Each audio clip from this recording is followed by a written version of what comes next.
మరోసారి తెరపైకి Radisson Blu drugs case. దుబాయ్లో చనిపోయిన తెలుగు నిర్మాత కేదార్నాథ్ వ్యవహారంతో అతని మరణం అనుమానాస్పదమంటూ సీఎం రేవంత్ రెడ్డి వ్యాఖ్య. ఇప్పుడు ఈ కేదార్ ఎవరు అన్న దాని విషయంలో మనం ఎంక్వైరీ చేసి తెలుసుకుంటే, కేదార్ అన్నట్టు ఆయన కేటీఆర్ బామ్మర్ది రాజపాకాలకి, రోహిత్ రెడ్డికి, వీళ్ళందరూ ఒక బ్యాచ్, వీళ్ళంతా ఫ్రెండ్స్. వీళ్ళ సర్కిల్లో ఈయన సినిమాలో ఏదో ఒక సినిమా తీసిండేదో అని చెప్తున్నారు, కానీ ఆ సినిమా కూడా ఈయన డబ్బులు కాదు, ఎవరో ఈయన ఒకరికి బినామీగా ఉన్నాడు, అది కేటీఆరే అంటున్నారు. ఆయనకి బినామీగా ఉండి చేస్తున్నాడు. అండ్ ఇప్పుడు ఈడ సంపాదించిన సొమ్మునంతా విదేశాల్లో దాచుకుంటారు అని చెప్తున్నాం కదా మనం. దుబాయ్లో కూడా ఇక్కడ రియల్ ఎస్టేట్ వ్యాపారం చేస్తున్నారు. ఎవరు చేస్తున్నారు, ఎవరి డబ్బులతో రియల్ ఎస్టేట్ వ్యాపారం చేస్తున్నాడు కేదార్ అనేది ఇక్కడ చాలా ఇంపార్టెంట్ విషయం. తెలంగాణ ప్రజల డబ్బుని ఇక్కడి నుంచి తీసుకుపోయి విదేశాల్లో దాచుకున్న దొంగలు.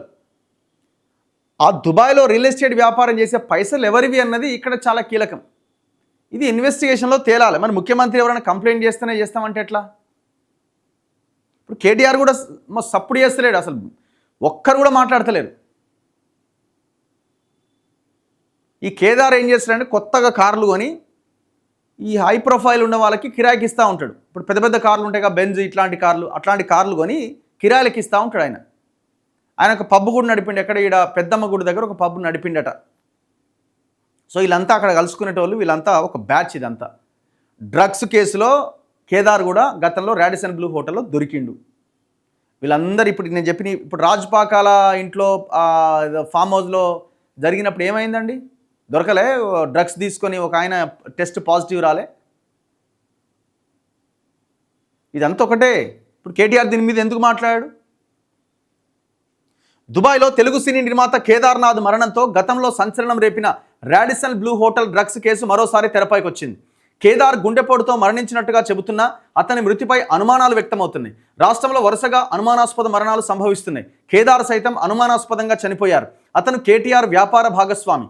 రాడిసన్ బ్లూ డ్రగ్స్ కేసులో నిందితుడు అని సీఎం రేవంత్ రెడ్డి పేర్కొనడం చర్చనీయాంశంగా మారింది. గత ఏడాది ఫిబ్రవరి 25వ తేదీ రాత్రి హోటల్లో కేదార్ కొకైన్ సేవించినట్లు గచ్చిబౌలి పోలీసులు అప్పట్లో కేసు పెట్టారు. ప్రముఖ రాజకీయ నేత తనయుడు గజ్జల వివేకానంద్ ఇచ్చిన డ్రగ్స్ పార్టీకి పలువురు సినీ ప్రముఖులతో పాటు కేదార్ హాజరైనట్లు ఎఫ్ఐఆర్లో పేర్కొన్నారు. వివేకానంద్తో పాటు అతని స్నేహితులు డ్రగ్స్ సేవించి వెళ్ళినట్లు హోటల్ సిబ్బంది వాంగ్మూలం ఇచ్చారు.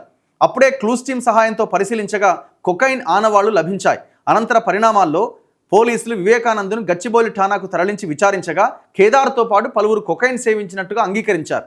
అప్పట్లో వివేకానంద్ కేదార్లకు నిర్వహించిన డ్రగ్స్ పార్టీలో పాజిటివ్గా తేలింది. మరోవైపు వివేకానంద్ డ్రైవర్కు కొకైన్ను సరఫరా చేసిన అబ్బాస్ను, అతడికి విక్రయించిన హమీద్ను అరెస్ట్ చేశారు. దుబాయ్కి మకాం. కేదార్నాథ్కు సినీ రాజకీయ ప్రముఖులతో సత్సంబంధాలు ఉండేవి. అతను హైదరాబాద్లో పబ్బులు సైతం నిర్వహించారు. ఈ నేపథ్యంలో కేదార్ డ్రగ్స్ సేవించి దొరకడం అప్పట్లో సంచలనం సృష్టించింది. ఆ కేసులో పోలీసులు నోటీస్ ఇచ్చి పంపించేశారు. అప్పట్లో బిఎన్ రెడ్డి నగర్లో ఉన్న కేదార్నాథ్ తర్వాత దుబాయ్కి మకాం మార్చిండు. అక్కడే పలువురు ప్రముఖులతో కలిసి స్థిరాస్తి వ్యాపారంలోకి దిగినట్టుగా సమాచారం. ఈ క్రమంలో సోమవారం రాత్రి ఒక ఫంక్షన్కు హాజరై తిరిగి తన ఫ్లాట్కు వచ్చిన కేదార్ నిద్రలోనే చనిపోయినట్టుగా తెలుస్తోంది. అతనితో పాటు తెలంగాణకు చెందిన మాజీ ఎమ్మెల్యే ఒకరు బస చేసినట్టు ప్రచారం జరుగుతోంది. ఇప్పుడు రోహిత్ రెడ్డి సమాధానం చెప్పాలి. మీరు అక్కడ ఉన్నారా లేరా? కేదార్ని నిన్న కలిసిరా లేదా? అందరూ అదే రాసినారు, అన్ని పేపర్లు అదే రాసినాయి. నేను ఈయన్నే ఉన్నా, మేము ఎక్కడ పోలేదంటే సరే, మీరు పోయిరా పోలేదన్నది. ఇప్పుడు దుబాయ్ నుంచి ఎంతసేపు అండి హైదరాబాద్కి రావడానికి? 3 గంటలలో ఇక్కడ దిగొచ్చు. పొద్దుగాల ఎక్కితే వెంటనే వచ్చేస్తారు. మీకు ప్రైవేట్ జెట్లు, కథ వ్యవహారం ఏముంది మీ డబ్బులు ఉన్న వాళ్ళకి? ఎన్నో చూసినా ఇది.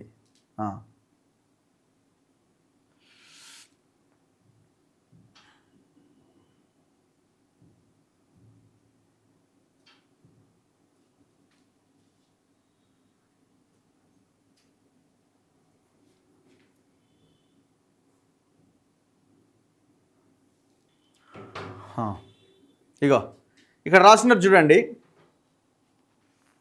కేదార్ది అనుమానాస్పద మరణమేనా? ఇంకా దొరకని దుబాయ్ పోలీసుల క్లియరెన్స్. సాధారణ మరణాల్లో 24 గంటల్లోనే ప్రక్రియ, అనుమానాస్పద మరణాల్లోని ఆలస్యం. వరుస షెడ్యూల్స్తో నిద్రలేని కేదార్. మాజీ ఎమ్మెల్యేను కూడా ప్రశ్నించిన పోలీసులు.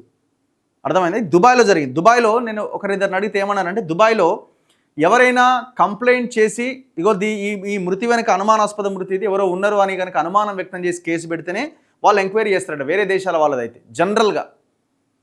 సో వాళ్ళుగా ఇదేదో జరిగిందని ఎంక్వైరీ చేసే పరిస్థితి ఉండదు అని అంటున్నారు. మరి ఎవరైనా కంప్లైంట్ చేయకుండా వీళ్ళు ఏమైనా మేనేజ్ చేసుకున్నారా, ఏం జరిగిందన్నది అది మనం చెప్పలేము. ఇక సినీ నిర్మాత కేదార్ శెలగం శెట్టిది అనుమానాస్పద మరణమా, సాధారణ మృతి కాదా? ఈ ప్రశ్నలకు ప్రస్తుత పరిణామాలు దుబాయ్ నిబంధనలు అవుననే సమాధానం చెబుతున్నాయి.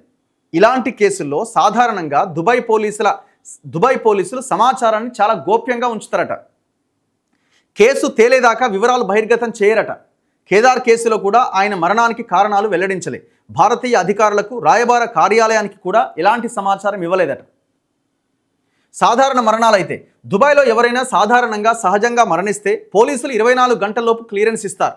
పోలీసు క్లియరెన్స్ అందగానే మృతదేహాన్ని ప్యాక్ చేసి స్వదేశానికి తరలించేందుకు ఏర్పాట్లు జరుగుతాయి. కేదార్ విషయంలో మాత్రం 2 రోజులు అవుతున్న ఈ ప్రక్రియ తుది దశకు చేరుకోలే. కనీసం మరణానికి కారణాలు వెల్లడించలే. అనుమానాస్పద మరణాల విషయంలోనే పోలీసులు తమ దర్యాప్తును పూర్తి చేశాకే మృతదేహాలు అప్పగిస్తారు. ఆసుపత్రుల్లో చికిత్స పొందుతూ మరణించిన గల్ఫ్ దేశాల్లో పోలీసు నివేదిక తప్పనిసరి. మృతదేహానికి వైద్య పరీక్షలు పూర్తి చేశాకే బంధువులకు అప్పగిస్తారు. కేదార్ విషయంలో మృతదేహానికి పోస్టుమార్టం పూర్తయినా వివరాలు ఇంకా వెలుగులోకి రాలే.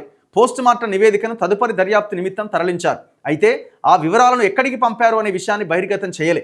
అక్కడి నుంచి ప్రాథమిక నివేదిక వచ్చే వరకు మృతదేహాన్ని అప్పగించే అవకాశాలు లేవు. దుబాయ్ సహా గల్ఫ్ దేశాల్లో అనుమానాస్పద మరణాలు సంభవిస్తే బాధితుల దేశానికి చెందిన రాయబారులకు కూడా వివరాలు చెప్పరు. కేదార్ విషయంలో కూడా అధికార వర్గాలకు సమాచారం లేదు.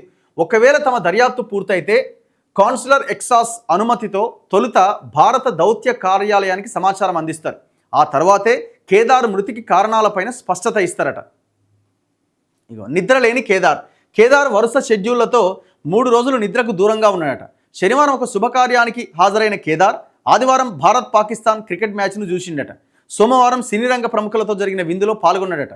మంగళవారం తెల్లవారుజామున ఇంటికి చేరుకున్నాడు. ఆ సమయంలో తన ఫోన్ను వంట మనిషికి ఇచ్చేసి 11 గంటలకు మీటింగ్ ఉన్నది, అప్పటి వరకు ఫోన్ లేపొద్దు, ఒకవేళ అత్యవసర ఫోన్ వస్తే నిద్ర లేపు అని చెప్పి పడుకున్నాడట. ఓ నెంబర్ నుంచి వరుసగా ఫోన్ కాల్స్ వస్తూ ఉండడంతో వంట మనిషి కేదార్ను లేపేందుకు ప్రయత్నించగా విగతజీవిగా కనిపించిందట. సమాచారం అందుకొని కేదార్ ఇంటికి వచ్చిన దుబాయ్ పోలీసులు వంట మనిషి సహా 4 విచారించారు. వారిలో ఒక మాజీ ఎమ్మెల్యే కూడా ఉన్నాడట. సదరు మాజీ ఎమ్మెల్యే పోలీసులకు స్టేట్మెంట్ ఇవ్వగానే భారత్కు తిరుగు పయనం అయిందట. ఆ ఎమ్మెల్యే పైలట్ రోహిత్ రెడ్డి. మరి నేను లేనాడా అంటున్నాను. మరి ఇప్పుడు ఆ ఎమ్మెల్యే ఎవరో చెప్పండి. మాజీ ఎమ్మెల్యే మీరు కాకుండా ఎవరైనా ఉన్నారా? మీరే అది వెరీ క్లియర్గా కాదా? అరే మేము ఇప్పుడు మీది ఏం లేనా మీరు చెప్పుకోవచ్చు కదండి. మేము ఉన్నాం, నిజంగానే పోయినాం, మా ఫ్రెండ్ ఆయన ఫంక్షన్కి పోయినాం, అందరిలాగే వచ్చి నేను కూడా పోయినా, ఒకటే ఫ్లాట్లో ఉన్నాం, ఈ పలానా 4 కలిసి ఉన్నాం, వచ్చేసినాం అంటే అయిపోయా. ఆయన ఏదో నిద్రలో చనిపోయింది, మరి దానికి మేమేం చేస్తాం, మాదేం తప్పుందని చెప్పొచ్చు కదా ధైర్యంగా. దాచిపెట్టడం ఎందుకు దానికి?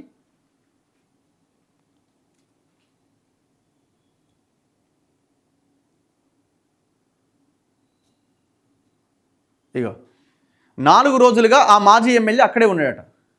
సినీ నిర్మాత కేదార్ మరణ వార్త బయటకు వచ్చినప్పటి నుంచి అతనితో వ్యాపార సంబంధాలు పెట్టుకున్నారంటూ సినీ రాజకీయ రంగాలకు చెందిన పలువురు ప్రముఖుల పేర్లు బయటకు వస్తున్నాయి. తాజాగా ఉమ్మడి నిజామాబాద్ జిల్లాకు చెందిన ఒక మాజీ ఎమ్మెల్యే పేరు బయటకు వచ్చింది. కేదార్ మరణించినప్పుడు ఆయన అక్కడే ఉన్నట్టు సమాచారం. ఆయన మాత్రమే కాదు, రాజకీయ సినీ రంగాలకు చెందిన పలువురు ప్రముఖులు 4 రోజులుగా దుబాయ్లోనే ఉన్నారట. మరి ఇక్కడేమో నిజామాబాద్ మాజీ ఎమ్మెల్యే అంటున్నారు, నిజామాబాద్ జిల్లాకు చెందిన మాజీ ఎమ్మెల్యే అంటున్నారు. దుబాయ్లో లేని నేను ఇంట్లో ఉన్న రోహిత్ రెడ్డి. కేదార్ చనిపోయిన సమయంలో మాజీ ఎమ్మెల్యే పైలట్ రోహిత్ రెడ్డి అక్కడే ఉన్నారంటూ జరుగుతున్న ప్రచారంపై రోహిత్ రెడ్డి స్పందించారు. తాను దుబాయ్లో లేరని, హైదరాబాద్లోనే తన నివాసంలో ఉన్నానని పేర్కొంటూ బుధవారం ఒక వీడియో విడుదల చేశారు. తనపైన అసత్య ప్రచారం జరుగుతోందని స్పష్టం చేసిండట.